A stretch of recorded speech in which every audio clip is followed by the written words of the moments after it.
Kepala Kantor Wilayah Kementerian Hukum dan Hak Asasi Manusia Kemenkumham Sulawesi Tengah, Lilik Sujandi akan segera memberikan sanksi kepada 2 oknum pegawai di Lembaga Pemasyarakatan Lapas Palu yang terlibat dalam kasus narkoba. Sanksi tersebut berupa pemecatan dari Kanwil Kemenkumham Sulawesi Tengah. Kepala Kantor Wilayah Kementerian Hukum dan Hak Asasi Manusia Kemenkumham Sulawesi Tengah, Lilik Sujandi, pada Senin 4 Oktober menegaskan akan segera memecat 2 orang pegawai Lembaga Pemasyarakatan Lapas Palu yang terlibat dalam penyalahgunaan narkotika. Kemenkumham Sulteng sepenuhnya mendukung pihak kepolisian dalam memberantas peredaran narkoba dan melakukan penyidikan serta penyelidikan terkait 2 oknum pegawai tersebut.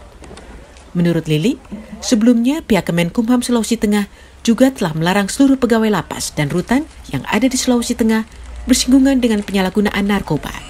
Ia berharap pemecatan ini bisa menjadi pembelajaran untuk petugas lapas dan rutan lainnya. Pemeriksaan dan sebagainya sudah kami lakukan. Namun demikian sekali lagi kalau ada oknum yang terlibat berarti memang dia yang memilih untuk dipecat. Ya. Dan kami tegaskan, sebagaimana juga dalam beberapa hari Rabu nanti kami juga akan melakukan agenda pemecatan pegawai yang terlibat narkoba di Lapas Koloni Dale.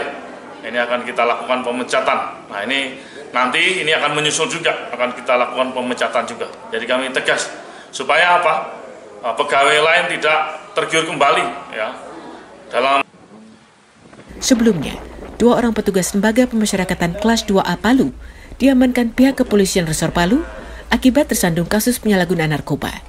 Keduanya diamankan di Rumah Dinas Lapas Palu pada Sabtu 2 Oktober malam. Dari tangan keduanya, polisi berhasil menyita barang bukti narkoba jenis sabu dengan berat sekitar 3,9 kg.